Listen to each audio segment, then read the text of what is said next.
ہر ایک کو جلدی معاف کر دیا کرو۔ کسی کو معاف کرنے کے لیے اس کی روح نکلنے کا انتظار نہ کریں۔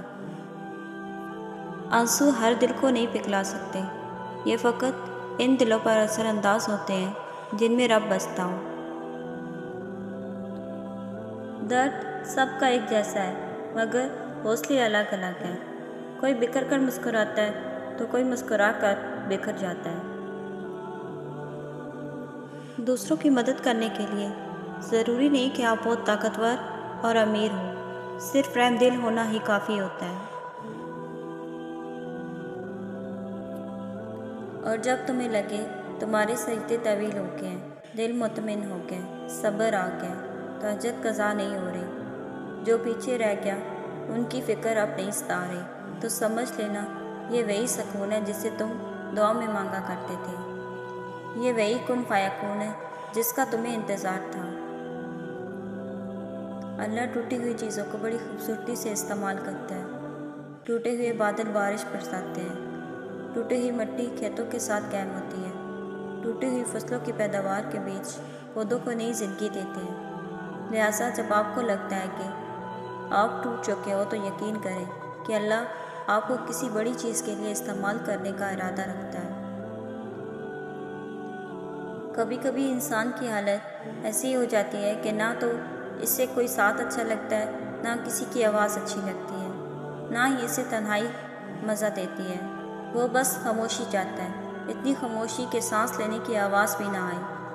وہ انسان پھر رونے لگ جاتا ہے۔ اس دنیا کی سختیاں مصیبت لگتی ہیں، وہ بس خاموشی چاہتا ہے، لیکن کیا کرے، انسان مر بھی نہیں سکتا، جینا بھی مشکل ہو جاتا ہے، اور ایسے حالات میں لوگ خودکشی کر لیتے ہیں۔ اور سچ بتاؤں، ایسے حالات میں کوئی بھی چیز ساتھ نہیں دیتی، اور یہ سچ ہے جب کوئی ساتھ نہ ہو تو اللہ ساتھ ہوتا ہے۔ اس لیے بجائے زندگی ختم کرنے کے اس زندگی کو اللہ کی بارگاہ میں جھکا دینا چاہیے۔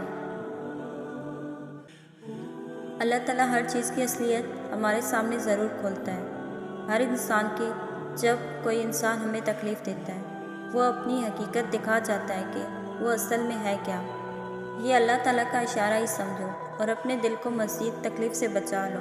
اس انسان سے خود کو دور کر کے دعا کیا کرو کہ اللہ تعالیٰ ہر اس چیز کو تم سے دور کر دے، آگے جا کر تمہارے دل کو توڑ نہ دے، اور اللہ تعالیٰ اس چیز کو تمہاری زندگی سے نکال دے گا ان کی حقیقتیں دکھا کر۔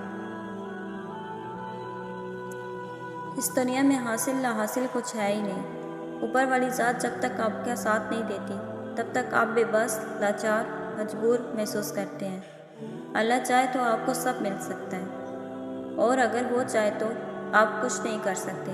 خود کو اللہ کے سپرد کر دیں، پھر جو چیز آپ کو پسند ہے، جس وقت آپ کو چاہیے، آپ کی جھولی میں بغیر کہے ڈال دی جائے گی۔ آپ شکایت کرنا بند کر دیں، مشکلوں اور مصیبتوں کے دروازے آپ پر بند کر دیے جائیں گے۔ لوگوں کی خوبیاں بیان کرنے کے لیے زبان کھولیں، آپ کے لیے خوشیوں کے بازار کھول دیے جائیں گے۔ چھوٹی چھوٹی نیکیاں بڑی بڑی پریشانیوں کو کھا جاتی ہیں۔ کسی کا اچھا سوچنا بھی نیکی ہے، یہ نیکی بھی کر لیا کریں۔ جو ایک پیاسے جانور کو پانی پلانے پر بخش دیتا ہے، سوچیے اگر انسان کی مدد کر دی جائے تو اللہ کتنا نوازے گا۔ اگر گھر میں 3 وقت کا کھانا بن رہا ہے، مہمان بھوکے نہیں جا رہے، ضرورت مند کی مدد ہو رہی ہے، اور اولاد کو تعلیم مل رہی ہے، تو آپ امیر ترین انسان ہیں۔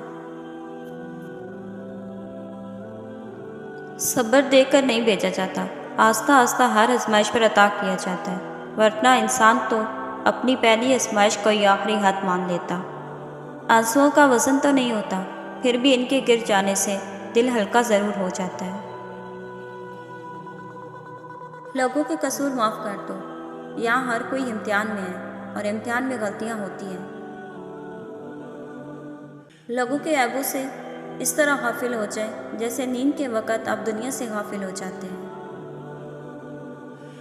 توبہ کرنے والوں کی صحبت میں بیٹھا کرو، کیونکہ وہ سب سے زیادہ نرم دل ہوتے ہیں۔ آزمائش کتنی ہی طویل کیوں نہ ہو، صبر کا صلہ ہمیشہ خوبصورت ہی ہوتا ہے۔ کبھی نہ بھولیے آپ کے الفاظ تباہ کرنے یا تعمیر کرنے، حوصلہ شکنی یا حوصلہ افزائی کرنے یا گہرے زخموں کو کھولنے کی طاقت رکھتے ہیں، انہیں احتیاط سے منتخب کریں۔ آپ جو ہیں وہ بنیں اور آپ جو محسوس کرتے ہیں وہ کہیں، کیونکہ جو ذہن رکھتے ہیں ان کو فرق نہیں پڑتا، اور جو اہمیت رکھتے ہیں وہ برا نہیں مانتے۔ کچھ لوگوں کا مہربان ہونے کی وجہ یہ ہے کہ دنیا ان کے ساتھ اس قدر بے رحم رہی ہے کہ وہ نہیں چاہتے دوسرے لوگ بھی ایسا محسوس کریں جیسے انہوں نے کیا تھا۔ مٹی سے مٹی کے درمیان جو وقت ہے وہ مہلت ہے، اور وہی زندگی ہے۔ وہ اللہ ہی ہے جو دل کی خاموشی کو بھی سمجھ لیتا ہے۔ مشکل کے بعد آسانی کے سوا کوئی راستہ نہیں، اور اللہ اس سے بہتر دروازہ کھولے بغیر کوئی دروازہ بند نہیں کرتا۔ بھروسہ وہ نازک شیشہ ہے جو ایک مرتبہ ٹوٹ جائے تو پھر کبھی نہیں جھکتا، اور کبھی جڑ بھی جائے تو چہرے دو ہی نظر آتے ہیں۔ ملتا تو بہت کچھ ہے اس زندگی میں، بس ہم گنتی اس کی کرتے ہیں جو حاصل نہ ہو سکے۔ انسان کی چاہت ہے کہ اڑنے کو پر ملے، اور پرندے کی چاہت ہے رہنے کو گھر ملے۔ گھر چھوٹا ہو یا بڑا، مٹھاس نہ ہو تو انسان تو کیا چونٹیاں بھی نہیں آتی۔ تکبر ایسے بے لگام گھوڑے کی سواری ہے جو آپ کو انتہائی ناپسندیدہ جگہ پر لا گراتا ہے۔ رشتے کم بنائیں مگر دل سے نبھائیں۔ اکثر لوگ بہتر کی تلاش میں بہترین کھو بیٹھتے ہیں۔ جب پیار ہوتا ہے تب بھی لوگ جھکتے ہیں، روتے ہیں، معافی مانگتے ہیں، ورنہ عزت تو سب کو اپنی پیاری ہوتی ہے۔ اگرچہ مختصر رہے لیکن مخلص رہے۔ کئی بناوٹی چاہنے والوں سے ایک مخلص چاہنے والا بہت بہتر ہے۔ دنیا کا سب سے اچھا گفٹ وقت ہوتا ہے، کیونکہ اگر آپ کسی کو وقت دیتے ہیں تو آپ اسے اپنی زندگی کا وہ پل دیتے ہیں جو کبھی لوٹ کر نہیں آتے۔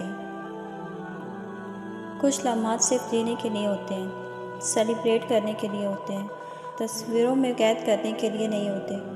اگر ان لمحات کو جی لیا جائے تو تمام عمر وہ یادیں زندگی کو خوبصورت رکھتی ہیں۔ زندگی کا ایک وہ لمحہ جو سجدہ کرنا سکھا دے، ہر وہ درد جو اللہ کے آگے رونا سکھا دے، ہر وہ آزمائش جو اللہ کے قریب اور دنیا سے دور کر دے۔ یقین جانیے آپ پر اللہ کی عطا ہے، فضل ہے، نعمت ہے۔ کیا آپ کو پتہ ہے روٹی کا نوالا آپ پیسے سے نہیں کھاتے، قسمت سے کھاتے ہیں، اور اگر خدا کی مرضی شامل نہ ہو تو وہی نوالا آپ کی جان بھی لے سکتا ہے۔ ان لوگوں کو رشتے بچانے سے کوئی مطلب نہیں ہوتا جنہیں اپنے مطلب سے مطلب ہوتا ہے۔ رشتے اور پودوں کی مثال ایک جیسی ہے، یہ انسان کی توجہ چاہتے ہیں، اگر ان کو وقت نہ دیا جائے تو یہ مرجھا جاتے ہیں۔ پوری زندگی میں کوئی ایک شخص بھی ایسا ہو کہ جو آپ کے دکھ سے دکھ اور خوشی پہ خوش ہوتا ہو تو یقین کیجئے وہ ایک ہی کافی ہے، کیونکہ وہ بس کوئی ایک ہی ہوتا ہے، ہر ایک نہیں۔ رشتے اور شیشے میں ایک ہی خوبی سانجھی ہے کہ یہ اندر ہی اندر اپنے ہی تناؤ، اپنے ہی بوجھ، اپنی ہی سردی یا گرمی سے ٹوٹ جاتے ہیں۔ اگر رشتہ ضروری ہے تو بات بھول جاؤ، اور اگر بات ضروری ہے تو رشتہ بھول جاؤ۔ ہم اکثر انہی لوگوں کے ہاتھوں اپنی مجبوریوں کا مذاق بنواتے ہیں جن کو ہم کمزور لمحوں میں اپنی ذات کی سچائی سونپ دیتے ہیں۔ زندگی چھوٹی نہیں ہوتی، لوگ جینا ہی دیر سے شروع کرتے ہیں۔ جب تک راستہ سمجھ آتا ہے تب تک لوٹنے کا وقت ہو چکا ہوتا ہے۔